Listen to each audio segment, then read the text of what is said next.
Assalamualaikum warahmatullahi wabarakatuh. Baiklah anak-anak, kita lanjutkan pembelajaran hari ini, yaitu masih materi tema 6 menuju masyarakat sejahtera, subtema 3 masyarakat sejahtera negara kuat, mata pelajaran ilmu pengetahuan sosial. Nah, pembelajaran 1, makna proklamasi kemerdekaan Indonesia. Peristiwa proklamasi kemerdekaan menunjukkan bahwa Indonesia sudah merdeka dan berdaulat serta memiliki kedudukan yang sama dengan negara lain. Para pahlawan dan rakyat Indonesia berjuang untuk meraih kemerdekaan. Kita harus memaknai proklamasi kemerdekaan dengan sebaik-baiknya. Memaknai proklamasi kemerdekaan Indonesia bisa dilaksanakan dengan berbagai cara. Nah, di antara yang bisa kita laksanakan untuk memaknai kemerdekaan Indonesia, yaitu dengan cara melakukan wawancara mengenai makna proklamasi kemerdekaan Indonesia. Kita bisa melakukan wawancara dengan tokoh masyarakat yang ada di sekitar kita, atau di sekitar tempat tinggal kita. Mau misalnya mewawancarai ketua RT, ketua RW, atau misalnya tokoh guru, misalnya siapa aja yang kita anggap dia termasuk public figure ya, atau tokoh masyarakat. Kemudian menanyakan makna kemerdekaan dalam upaya menuju masyarakat sejahtera dan menuliskan hasil wawancara dalam bentuk laporan. Nah, itu yang bisa kita lakukan, yaitu dengan mengadakan wawancara kepada tokoh masyarakat yang ada di sekitar kita tentang upaya menuju masyarakat sejahtera. Setelah itu kemudian hasil wawancaranya ditulis dalam bentuk laporan. Nah, misalnya ini adalah contoh laporan hasil wawancara. Nama, kelas, waktu, narasumber, hasil wawancara. Misalnya hasil wawancaranya, kemerdekaan Indonesia bermakna penting dalam upaya menuju masyarakat sejahtera.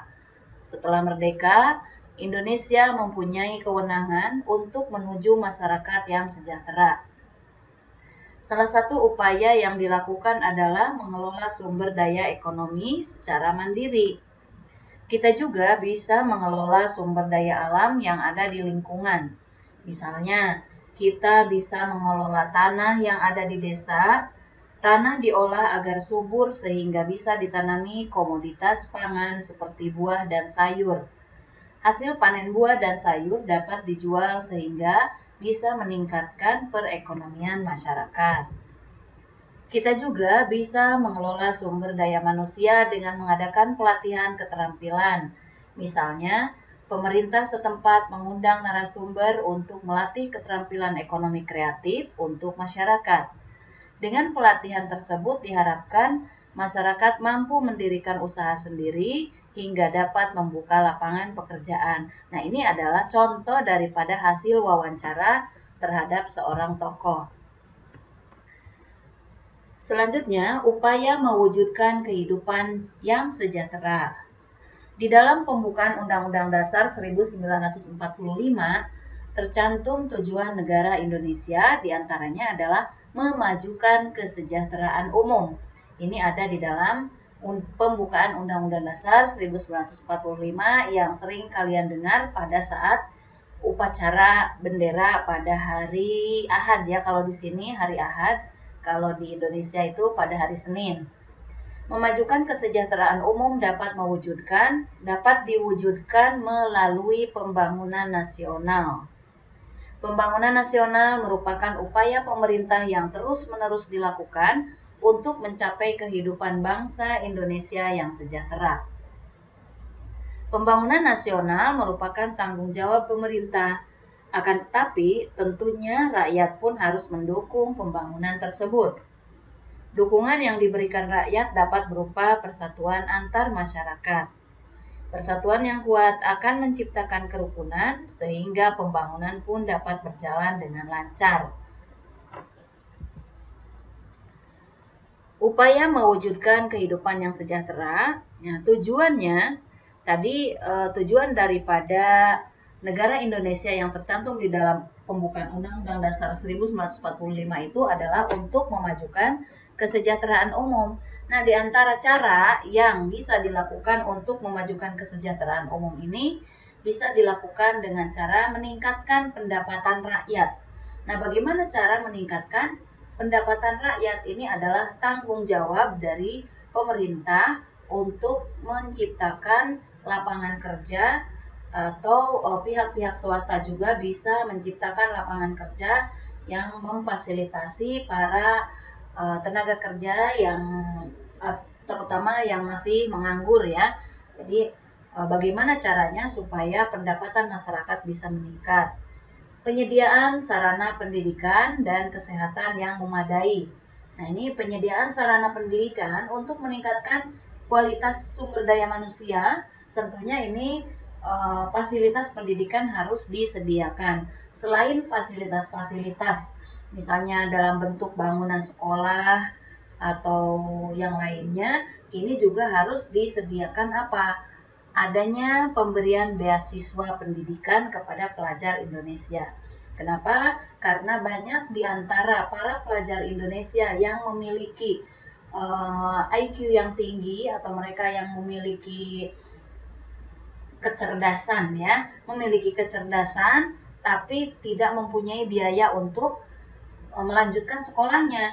Maka ini tanggung jawab daripada pemerintah atau pihak swasta yang mempunyai modal untuk memberikan beasiswa pendidikan bagi mereka-mereka yang berprestasi tapi tidak punya biaya untuk melanjutkan pendidikan ke jenjang yang lebih tinggi. Nah, kemudian sarana kesehatan pun harus disediakan dengan memadai. Karena apa? Karena untuk menjadikan masyarakat yang sejahtera itu salah satu fasilitas yang harus disediakan adalah fasilitas kesehatan.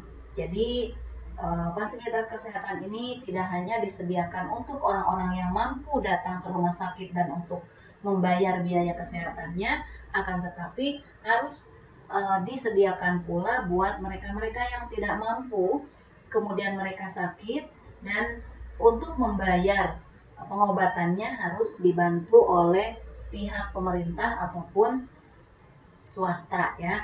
Makanya sekarang pemerintah juga menggalakkan program BPJS ya untuk membantu meringankan meringankan masyarakat dalam membiayai masalah kesehatan ya. Selanjutnya pembangunan jalan. Nah, ini pembangunan jalan. Jalan adalah sebuah sarana transportasi yang bertujuan untuk melancarkan aktivitas masyarakat, baik itu dalam aktivitas perekonomian atau aktivitas masalah diplomasi dan yang lainnya. Ini sangat membantu. Jadi fasilitas alat-alat transportasi ini atau sarana transportasi ini sangat membantu untuk melancarkan aktivitas masyarakat dan untuk meningkatkan kesejahteraan umum. Selanjutnya memberikan pelatihan kepada mereka yang putus sekolah. Nah, di antara nih pelatihan-pelatihan ini biasanya diadakan di Balai Latihan Kerja atau BLK ya. Jadi pemerintah mengadakan pelatihan yang ditempatkan biasanya di Balai Latihan Kerja dan ini tidak dipungut biaya. Jadi semata-mata untuk meningkatkan kemampuan atau keterampilan para pekerja supaya lebih profesional dalam bidangnya ya, supaya mereka ini tidak hanya mengandalkan orang lain tapi mereka juga punya kemampuan sendiri, punya keterampilan sendiri untuk menghidupi dirinya, minimal dirinya sendiri dan keluarganya ya. Nih, jadi punya keterampilan. Jadi di sini harus peran pemerintah tadi yang sangat besar untuk memberikan pelatihan-pelatihan kerja kepada mereka yang putus sekolah. Kemudian melestarikan budaya Indonesia. Kita tahu bahwa Indonesia ini adalah merupakan negara yang memiliki masyarakat yang majemuk yang berbeda-beda, berbeda suku, berbeda bahasa, berbeda adat istiadat, berbeda agama. Nah, dari perbedaan inilah yang harus dijadikan sebagai modal untuk melestarikan budaya Indonesia dan untuk menjadikan persatuan dan kesatuan Indonesia semakin erat, ya. Kemudian ini juga peran kita, ya, peran kita di dalam pembangunan sebagai masyarakat ini dalam mewujudkan kesejahteraan umum adalah dengan membayar pajak. Membayar pajak bukti cinta tanah air. Ya, siapa yang mencintai tanah air maka kita wajib membayar pajak. Membayar pajak dapat mendukung pembangunan bangsa. Pajak merupakan modal pemerintah untuk melaksanakan pembangunan nasional. Pembangunan dapat berjalan lancar jika warga taat membayar pajak. Nah, karena apa? Kenapa kita harus membayar pajak?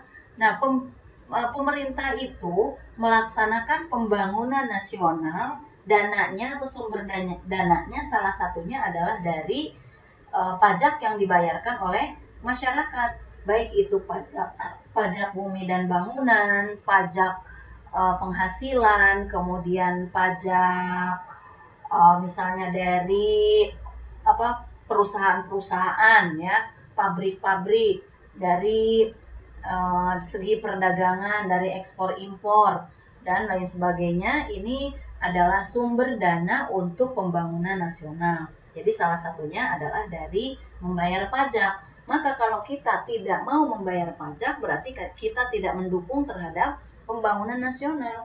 Maka ayo kita harus taat membayar pajak. Mungkin kalian masih kecil, tidak diwajibkan untuk membayar pajak, tapi orang tua kalian pasti di dalam misalnya yang bekerja di perkantoran, kemudian sebagai pegawai negeri, maka nanti gajinya itu harus dipotong pajak, ya. Setelah dipotong pajak kan ada seseorang punya NPWP tidak, katanya. Nah, NPWP itu nomor wajib pajak, ya. NPWP, nomor penduduk wajib pajak. Itu bagi orang-orang yang sudah memiliki KTP usia 17 tahun ke atas. Nah, ini dianjurkan untuk mempunyai NPWP sebagai bukti bahwa dia taat membayar pajak. Jadi kalau yang sudah mempunyai NPWP itu nanti ketika mereka bekerja dan mempunyai gaji, maka gajinya sudah otomatis dipotong pajak tersebut.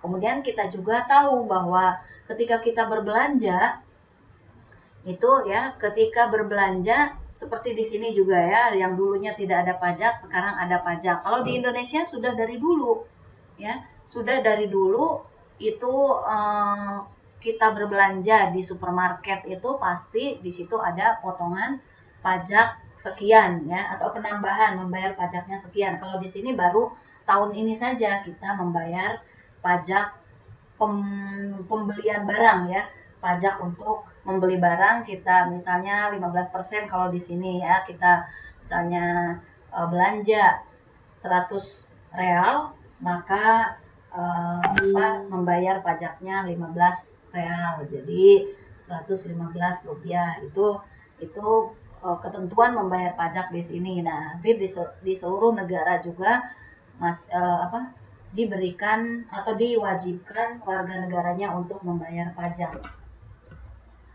Kemudian penyediaan jalur lalu lintas yang memadai akan memperlancar aktivitas masyarakat dalam pembangunan nasional. Nah, ini jalan ini, ya, sangat potensial, ya. Untuk apa? Untuk memperlancar alur atau aktivitas masyarakat, baik itu yang mau mengirimkan barangnya dari desa ke kota atau dari kota ke desa atau mau pergi ke kantor, ke pabrik, kemana saja, ini sangat berperan penting dalam kelancaran aktivitas masyarakat. Jadi kalau misalnya jalan macet saja, maka aktivitas akan terhambat. Yang harusnya misalnya masuk pukul 9 karena macet, maka di kantor, Bapak pukul 9 belum ada di kantor. Nah, itu kita juga harus mensiasati bagaimana supaya seorang pegawai, baik itu pegawai kantor, pegawai pabrik, perusahaan-perusahaan, atau pegawai apapun, harus tepat waktu. Supaya tepat waktu masuknya, bagaimana cara mensiasatinya agar tidak terjebak oleh kemacetan. Nah, ini juga pemerintah juga terus membangun infrastruktur, terutama jalan-jalan untuk memperlancar supaya supaya aktivitas masyarakat tidak terhambat. Nah, untuk tugas mandirinya nanti Ibu kasih tugas kalian membuat clipping, ya. Membuat clipping dengan tema upaya menuju masyarakat sejahtera. Kalian bisa melihat contoh clipping di internet, ya. Contoh clipping di internet bagaimana cara membuatnya. Biasanya ada halaman depan atau cover depan dengan judul, nama, kemudian kelas, kemudian halaman berikutnya berisi tentang clipping atau gambar-gambar yang dijelaskan, misalnya di atasnya gambar, kemudian di bawahnya penjelasan, ya, penjelasan. Nah, ini gambar-gambarnya yang berhubungan dengan upaya menuju masyarakat sejahtera. Kalian cari sumbernya, mau di buku silahkan, mau di internet silahkan. Yang penting sumber-sumber tersebut sesuai dengan materi yang kita bahas, yaitu upaya menuju masyarakat sejahtera. Nah,